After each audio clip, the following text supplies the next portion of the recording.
نحمده ونصلي على رسوله الكريم اما بعد اللهم وفقنا لما تحب وترضى۔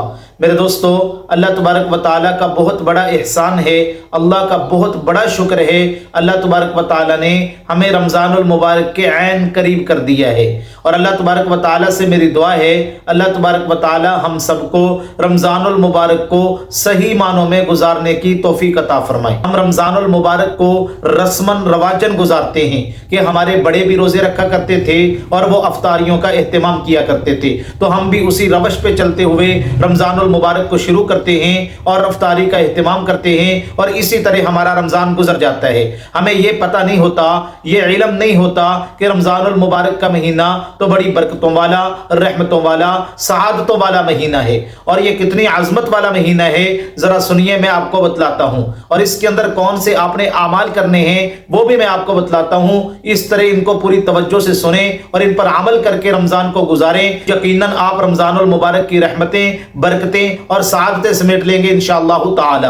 رسول اللہ صلی اللہ علیہ وسلم ایک مرتبہ صحابہ کرام کی مجلس میں بیٹھے تھے، رمضان المبارک کا مہینہ شروع ہونے والا تھا، تو اللہ کے نبی علیہ السلام صحابہ کی طرف متوجہ ہوئے اور اللہ کے نبی نے فرمایا ماذا یستقبلکم وماذا تستقبلون، میرے صحابہ تمہیں پتہ ہے کون آ رہا ہے؟ صحابہ متوجہ ہوئے۔ اللہ کے نبی نے یہی جملہ دوسری مرتبہ پھر ارشاد فرمایا ماذا یستقبلکم وماذا تستقبلون، میرے صحابہ تمہیں پتہ ہے کون آ رہا ہے؟ صحابہ پھر متوجہ ہوئے۔ اللہ کے نبی نے یہ جملہ تیسری مرتبہ ارشاد فرمایا تو حضرت عمر فاروق رضی اللہ تعالیٰ عنہ کھڑے ہو گئے، کہنے لگے یا رسول اللہ صلی اللہ علیہ وسلم کون آ رہا ہے؟ کیا آپ کے اوپر کوئی وحی نازل ہو رہی ہے؟ میرے نبی نے فرمایا نہیں۔ میرے نبی نے فرمایا عمر تمہیں پتہ ہونا چاہیے کہ اللہ کا مہمان مہینہ رمضان المبارک آ رہا ہے۔ اللہ کے نبی علیہ السلام رمضان المبارک کو ہائی لائٹ کر کے بتا رہے ہیں، صحابہ کو ترغیب دے رہے ہیں، میرے صحابہ تیار ہو جاؤ، رمضان المبارک کا مہینہ آ رہا ہے۔ جس طرح آپ نے دیکھا ہے نا کہ تاجر جو ہوتے ہیں جب ان کا سیزن شروع ہوتا ہے تو وہ سیزن شروع ہونے سے پہلے اپنی تیاری کر لیتے ہیں، کمر بستہ ہو جاتے ہیں کہ بھئی ہمارا سیزن شروع ہو رہا ہے۔ تو میرے دوستو، رمضان المبارک کا مہینہ یہ نیکیوں کے سیزن کا مہینہ ہے، نیکیوں کو سمیٹنے کا مہینہ ہے۔ اللہ کے نبی علیہ السلام نے رمضان المبارک کے مہینے کی فضیلت کو یوں بیان کیا، صحابہ اکرام کو اللہ کے نبی نے بیان فرمایا۔ اللہ کے نبی نے کیا ارشاد فرمایا؟ میرے صحابہ غور سے سنو، قد اظلکم شہر عظیم، تمہارے اوپر ایک ایسا مہینہ آ رہا ہے جو بہت عظیم مہینہ ہے۔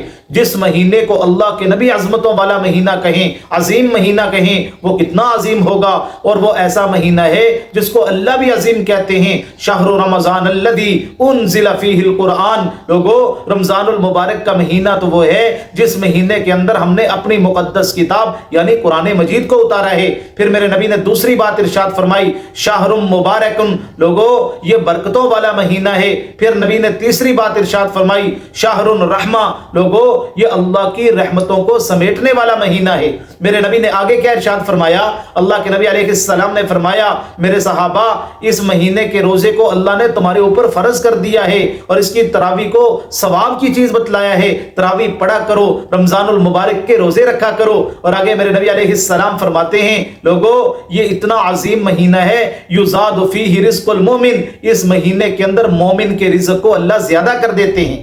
جتنا آپ خرچ کرو گے اللہ اتنا ہی آپ کے رزق کے اندر زیادتی فرمائیں گے، اضافہ فرمائیں گے، آپ کے رزق کے اندر برکتیں عطا فرمائیں گے۔ تو اس مہینے کے اندر اپنے ہاتھوں کو کھول دینا چاہیے، اپنی تیوریوں کے منہ کو کھول دینا چاہیے، اللہ کی رحمتوں کو سمیٹنے کے لیے جو اللہ نے آپ کو مال دیا ہے اس کو میرے دوستو خرچ کرنا چاہیے۔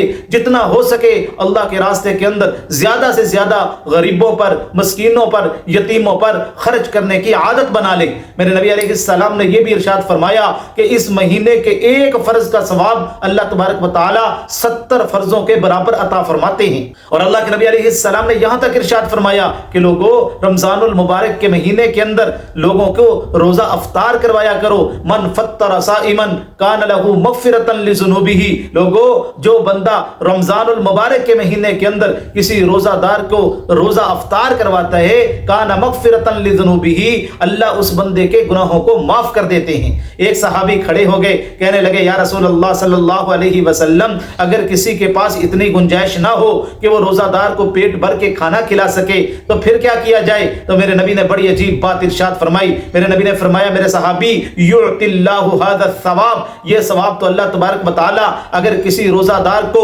کھجور کے ساتھ روزہ افطار کروا دو، او شربت ماء، یا پانی کا ایک گھونٹ پلا دو، او مزقۃ لبن، یا لسی کا ایک گھونٹ پلا دو، اس طرح افطار کروا دو تو اس پر بھی بندے کو عطا فرما دیتے ہیں، یعنی اتنا ثواب اس بندے کو ملتا ہے۔ پھر میرے نبی نے ایک بات یہ بھی ارشاد فرمائی، لوگوں رمضان المبارک کے مہینے کے اندر اپنے ملازموں پر، اپنے نوکروں پر، اپنے غلاموں پر ان کے بوجھ کو ہلکا کر دیا کرو۔ من خفف عن مملوکہ، جو بندہ کسی غلام کے، نوکر کے بوجھ کو رمضان کے اندر ہلکا کرتا ہے، اللہ تبارک و تعالیٰ اس کے گناہوں کو معاف کر دیتے ہیں اور اللہ تبارک و تعالیٰ اس کو جہنم سے آزادی عطا فرماتے ہیں۔